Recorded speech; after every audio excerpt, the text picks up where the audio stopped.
up, guys? On my way right now to help a friend at the shop.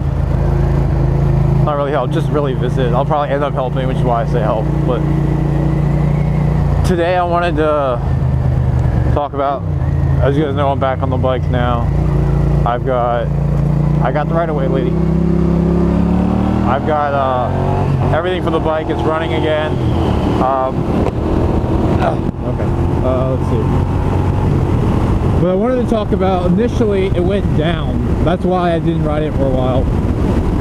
One, because it went down and obviously like I had to fix it, get all the parts together for it, and it just went downhill from there. But then beyond that, it was just, I kind of had to get myself back on the bike.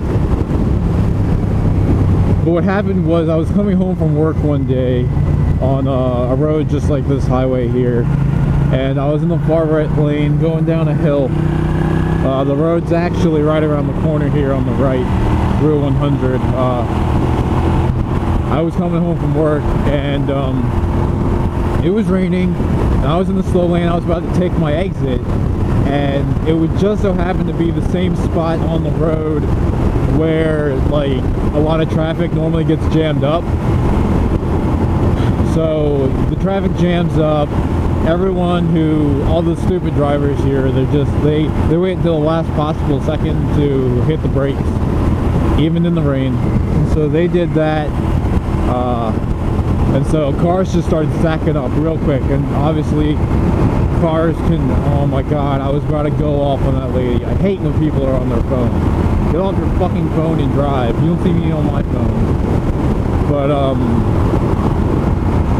yeah, they started stacking up, cars piling up. They didn't crash, but they're just like bumper to bumper to bumper immediately.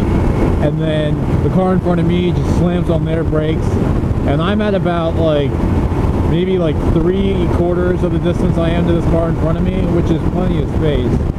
Oh look, there's a bike cop. That's funny. Like 3/4 of the distance, and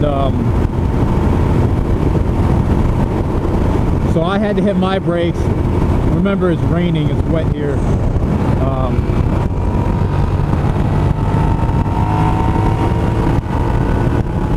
So I hit my brakes. I start slowing down, but at the same time I'm getting closer and closer and closer to this car. It just wasn't really working. And so I had to give it like that little bit of extra pressure on the oh wow, there's cops everywhere. A little bit of extra pressure on the brake, and it just didn't. That's all it took to lock it up. And then the front wheel locked up, and I went down. Gladly, I had all my gear on that day. It was wet, so I kind of just slid because the asphalt was really slick. So I kind of just slid, and the bike went down and it slid a little bit. I didn't get really any injuries. There's like a little bit of like the smallest amount of road rash on my arm, just because it just like tapped the ground real quick and I pulled my arm up, I guess instinctively, I don't know. But nothing else. Like, since it was wet, that's why I was fortunate. It was because it was wet out and I was sliding and there was no friction there. But yeah, so that's how the bike went down, and the frame sliders got all messed up and a bunch of other stuff got hit. I had to like fix my bars got bent, the frame sliders got messed up, the radiator got a little bent, which I'm still not really worried about because it still works just fine. But beyond that, it was more like a mental thing. Like, do I want to take that chance again? Because like I said, like, I came out extremely well from that crash, and I just didn't know if I wanted it to ever be worse. Like, if it was worse, would I want to endure that? So I just kind of had to think about that. But then I just love riding so much, so I had to do it. But yeah, the bike, like, there's a dent in the tank here now. I think I've gone over this before, I don't know, but that really annoyed me because my bar end mirror hit it when the handlebars buckled. And just getting everything back together on the bike and making sure that I was back together ready to ride, because I don't know if people realize it, but riding takes a lot of effort. Like, it becomes second nature, but it does take a lot of effort. You have to watch out for everyone else besides you, and then there's all the road hazards you have to worry about, and it just becomes kind of a second job just to ride. But we all do it because we love it so fucking much. It's so, I don't know, it's just awesome. I really can't describe it. It's definitely, when everyone says like a freeing experience, it definitely is. Holy shit, the cops are out in fucking numbers today. What the fuck? But yeah, it's a really freeing experience.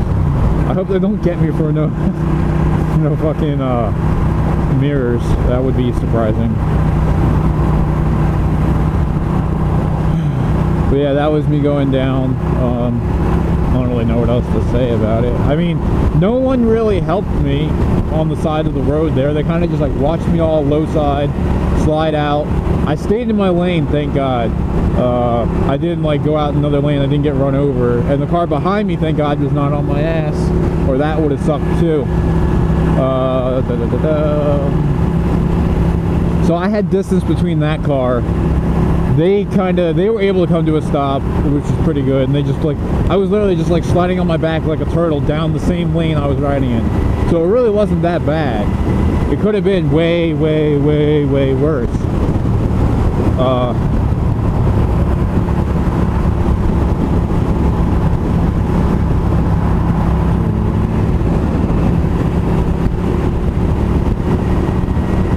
But no, all the people there were just like staring at me, looking at me all weird, like, did he die? Like, is he okay? I was just like, people, just stop staring at me and just either go about your business or completely stop and make sure that I didn't die. Like, do one of the two besides just like cause more problems by stopping and staring at the problem.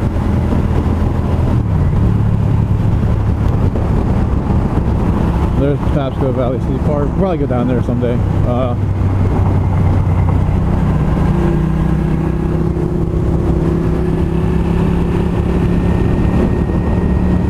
Yeah, I'll show you when we get to the shop. I'll show you the basically all the damages. I'll just go over it real quick, show you the bike, and then I'll show you what I fixed.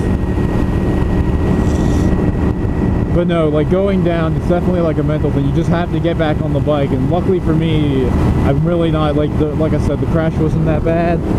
The only thing I had to do was get my mind straight, and that wasn't really that hard, like I said, because when I weigh it out, it's just something that I love doing, is riding the bike. And I used to always ride the bike. It was my daily. So I'm very, very accustomed to being on the bike and the whole, like, the bike life in general. So it was just something I couldn't give up. For me, it's worth the risk, and that's really what you have to tell yourself, is you have to like figure out in your own mind if it's worth the risk to you. Oh, look, hi puppies.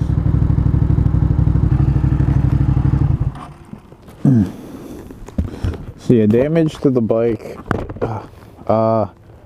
Tank, frame slider was scratched up. I got new ones. Shifter, this got bent. So right now, my brother went to work and just drilled a hole through it, put a nut through it, and a bunch of washers, and I'll get a new shifter soon. Scratches on this whole side of the bike. I went down on this side. This bracket's a little bent.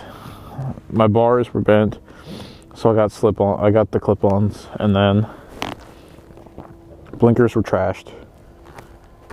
Other than that, like, chain got a little rusty, but that's just because it was sitting while I was fixing it. This broke a while ago. I'll probably get new levers. But no, it's getting old also. It's also, what, 11-year-old bike? So here's some stuff here. This is all dented and scratched and whatever. I'm getting a new headlight too. You know, it's icky. But yeah, it's not that bad. Once you get back on it, it's not that bad.